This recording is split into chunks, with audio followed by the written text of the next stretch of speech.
Brian, last to be introduced, but let's have you as first go on this question of, is this business of the myth overplayed? Does it exist? It's a myth as far as winning things are concerned, George, because everybody in the game accepts that to win anything, the important thing is to win leagues. And up in this part of the country, they just haven't won leagues, apart from Middlesbrough won one, I think, last year or the year before. But we're talking about First Division champions now. This is the consistency that this part of the country requires before it will be back to its former position of 20-odd years ago. The occasional cups that they've won, you can be very, very fortunate and win a cup. You cannot be lucky and win a First Division championship. And where the Liverpools and the Leeds and perhaps the Derbys have won a couple in the last few years, this is the type of thing that the North East has to achieve before it gets back to its position of being the hotbed of soccer. Well, I don't think it's ever ceased to be the hotbed of soccer, simply because there are so many people interested in the game. In every pub and club tonight, they will be talking football. Football, for me, in the North East is about its people. They've often been disappointed through not winning leagues. We haven't had a First Division championship up here since 1936. But the passion for the game has never died, which is why it's still the hotbed of soccer. I think other areas, their passion would have died with the similar disappointment. It hasn't died up here. They have supported clubs in failure better than any other clubs have been supported in failure. I think this is a very fair point. I think that the great thing about the North East, and it is also probably the biggest tragedy about the North East, is the crowds. The fact that it is easy, I think, to support success. It is easy to support Manchester United, Liverpool, where your appetite is there every week because you're winning things. There's always something happening. In the North East there hasn't been. The crowds have still come. I'm certain that Lawrie and Brian would love the crowds at Southampton and at Nottingham that Newcastle United get. They finished last season 15th in the First Division, 15 out of 22, and averaged 34,600. Derby, a team that won the championship and then won it under Brian earlier, averaged 29,000 to win the First Division championship. Newcastle finished 15th with 34,500. I think those sort of gates, that sort of passion, is something that Brian and Lawrie would dearly love now. Yeah, I agree there, but I'm not here to argue against the passion. I think the passion is notorious, as George has already said, right around the British Isles. But what I found on my travels, and I've been around a little bit, is that there's passion in other parts of the country. You see, Derby County, for instance, is not what you would call a hotbed. I think this fella made it into a hotbed. Leeds United's not a hotbed of soccer, it's more rugby league, in fact.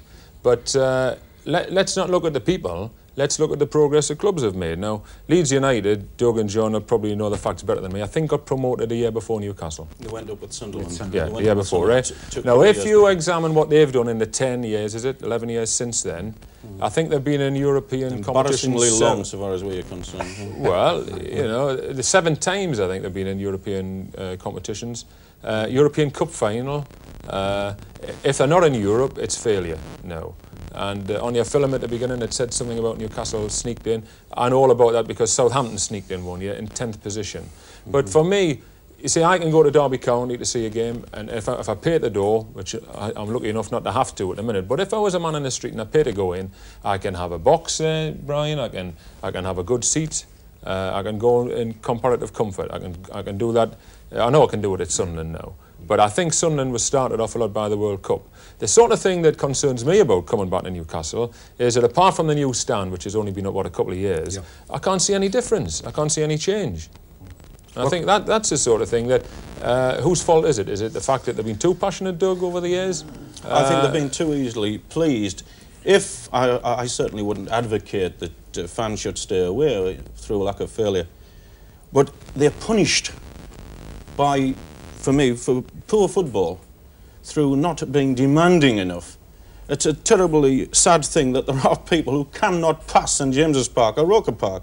They can pass Ayresome Park, by the way. I think we can't generalise too much about the North East because I think Middlesbrough is different to Wayside and Tyneside. But Wayside and Tyneside, all the words of, I talk about passion, that applies to Wayside and Tyneside.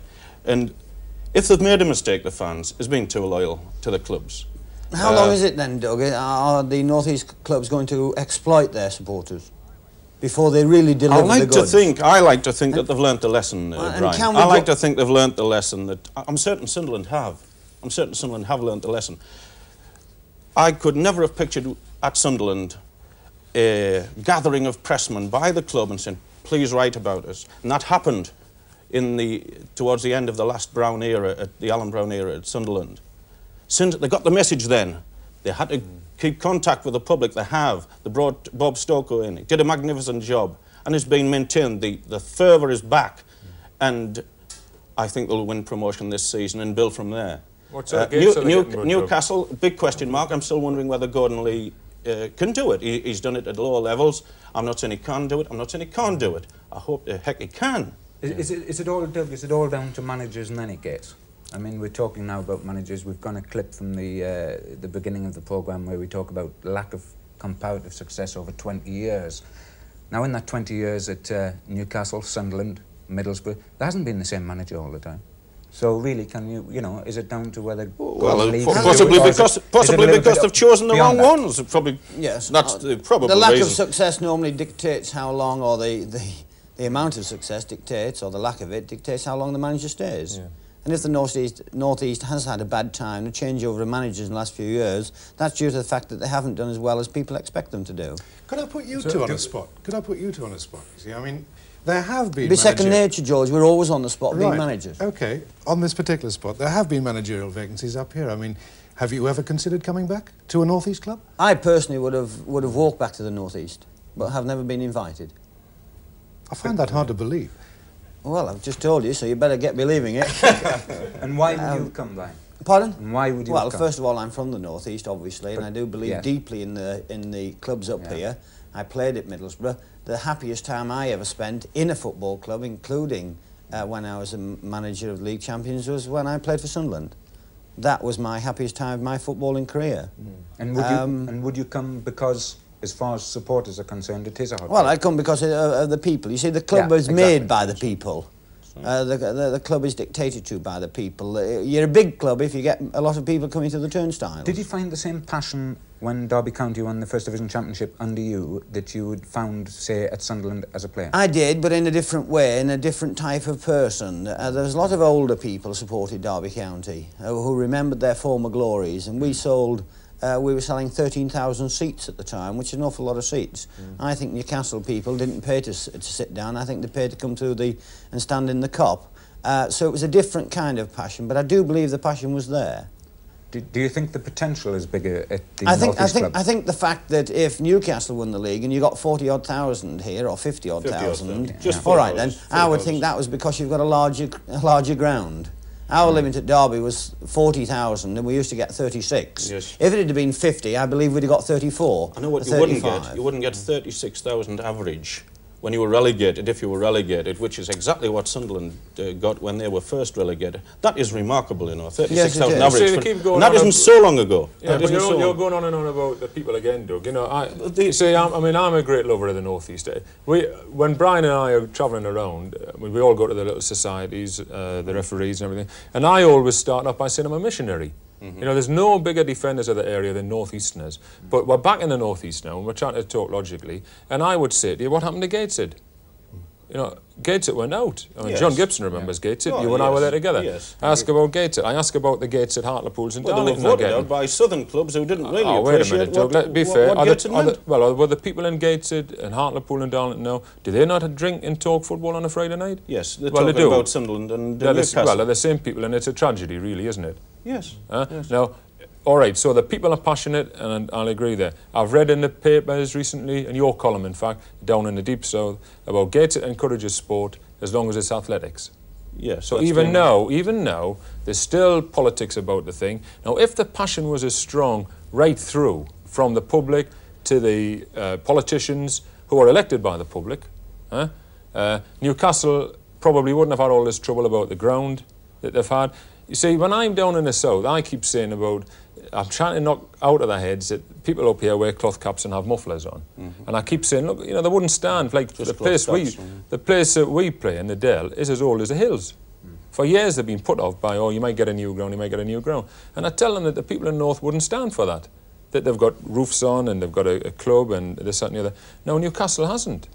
And I know I've mentioned it before, but it's an important point. Yeah. No, all right, we can say I don't think that it's that important, to be honest. Oh, you know, but it's all to do with me professionalism, Doug. Hmm? It's all to do with professionalism. It's Yeah. accepting second best. Why is The it that... tragedy of North East football is that the passion of the fans has not been transmitted to the boardroom. I've just said that. That's you didn't say it quite as No, succinctly, if I may say so, as that, because well, you're hedging on that thing. Well, it's because the maybe I'm not directors as haven't maybe I'm not as the well passion educated as of you the do, ordinary but fan. I'm And trying when to- they do, they will do something. I'm trying to get there in my own way, Yeah. you know. What I'm really trying to say is that for too long, the main issues have been covered up, and I think mainly by you people. The North East clubs have got the best press in the country. True. They've got Yeah. the best press. Mind you, They've got the biggest space, the Yeah, biggest I agree. area I agree. for them. Everything's going Do you for think them. it's I'm glad right? you're Do you saying think that, it's actually. I'm appreciated? glad you're saying that, Well- because often it is not appreciated Well, by the clubs. you can- It's Carry on, appreciated Lawrie. by Well, everybody keep talking. outside the North East, bar the Well, you people can buy me a inside. drink afterwards, Doug. But the fact is, John, I remember coming up here with Southampton, my first away game, I think it was, a couple of years ago, and we won. Now, I always remember when we won, because we didn't win that many. No. But we beat Newcastle Especially 1-0. with one shot. And we beat them 1-0, and at the end I was very elated, coming back home, Brian, and getting 2 points, you know, and taking over a new club. And I remember you got a hold of me afterwards and you said, how do you feel? And I said, well, look, be fair, it's tremendous to come back here. And you said, what did you think about Newcastle? Which is a bit naughty, but I said, well, I had a little idea that we might do well because Newcastle had just won away from home their first game. And I said, by tradition, they'll be a little bit cocky tonight and they'll think Southampton are easy meat. And then now the next day I was away home, but I heard, because I have got about 3 friends up here, and I got a copy of your notes, and what you did say, you turned it round as an attack on me. Now, in fact, you did, because what you really said was, this fella's come back here and said Newcastle take it for granted. But what you should have done, with due respect, I think, John, is said, look, the fella's right. And that is why every year in football, let me finish, they'll say, here Newcastle go again, Hereford, you know, and so on and so on. And it shouldn't be like that. You never get the same sort of comedy about Leeds or Derby or Liverpool. You know, they're ruthless and professional. Are you saying, in other words, Lawrie, that we, or I in this case, protect Newcastle United? I think all of you... I would just like you to say yes to that, because there'll be some people looking in, I think like all of 8 you people. protect I'll be them very because you're pleased to hear all you say so that. much in love. A fellow once said to me, the Welsh people think they're the best singers in the world because they never shut up long enough to listen to anybody else. Now, if you can work that out, I think somewhere along the line, the same applies to the pressmen in the North East that follow the clubs. Yes, I think you're a bit unfair there. Funnily enough, 1 or 2 of us have actually been banned from clubs from time to time. I think people within the family criticise the family more than the outsider, you know. I think they're more frank. I've probably said more harsh things about the manager of Alan Brown, of Ian McCall at Sunderland, the club I used to support as a boy. I've probably said harsher things about that club than any. And I don't take your point. I don't accept that point at all. I think we criticise very honestly. I have never seen criticism in areas in London about their clubs like we talk about our clubs. I'll try to reflect, again, the passion of the fan. And the fan up here is very honest. People talk about him being open. He just talks like an ordinary North East fan. They don't think he's very blunt up here. They just think he's ordinary. Can you That's honestly absolutely claim true. to be in the hotbed of football when you've had such a limited element of success over the last 20-odd years? Do you genuinely believe? Hey, I mourn it all the time, Brian. I know. Mourn it all the time. That's why we get upset about it. I think Yeah, the thing will you that answer the keeps- question? Yeah, no, well, the simple answer to the question is initially no, because everything's down to winning leagues or cups. So initially no. But the one thing that keeps me going is that I know that when I write something, whatever it is, people will want to read it because people care about football. And I think that that can't be said of a lot of places in England. I think when I go on a away trip with Newcastle United, you pick up the newspaper, I'm staggered on a Friday evening to see the space, the limited space given to the match the next day. Southampton, I've been staggered by the local evening paper there. Limited space. Of people indifferent. Plenty of adverts in. Yeah, but where's the writing? Where's the passion? At least we know up here that we are writing for people. That That's care. absolutely true. How do you People rate come to me and say, yourselves "You wrote alongside 3 the months cities ago, of you know." Manchester and Liverpool and Leeds and perhaps how do you Ourselves Birmingham? or, How do you or rate football yourselves? clubs. Yeah, how do you rate yourselves though? Journalistically, As a anything, as a hotbed of soccer. I think... I'm saying it's a Are you hotbed on- of soccer because of the great support. And Are I you on can't go par- beyond that are at the you on- moment. Well, how about Birmingham at the moment? How about their level of success over the last 5 years, which has been practically nil, Villa's been apart from magic. getting out of the second division? How about Aston Villa's case? Excellent. In third division. It's one of the great Excellent. clubs. Is it not better than the North East? Is it not better than Sunderland and Newcastle? And Middlesbrough? Certainly better than Middlesbrough. Oh, so, yeah, but I don't think the same passion. What was it not 28,000 in the third division when Aston Villa were there? 36,000 when they got relegated. Well, did they have not 28,000 when in the third division? It is yes. Isn't this a rather intriguing point? I think, honestly, I think it'd do you the world of good to get out of your own little fishing funnily villages. enough, I have been out... And get your blinkers off. Can we say not all that No, hang on, wait till I finish, because can you argue with me if you don't know what I'm going to say? Well, you've said a lot so far. I think if you get out into the big wide world and get away from this corner up here and take your blinkers off and get into Manchester and get into Liverpool and get into Birmingham, then I do believe that you'll find out that there are places equivalent to this in the with the support angle. I think there are fanatical people football outside of Newcastle. I think we both accept that I for a accept point. that, but Isn't this the discussion tonight? Is the North East a hotbed of football? I don't think it is, you know. I think it could be in the top 6 or 7. Yeah, It's certainly not the be-all and end-all. I'll quote you a statistic, and I challenge you to say there's a parallel in any other area of the country.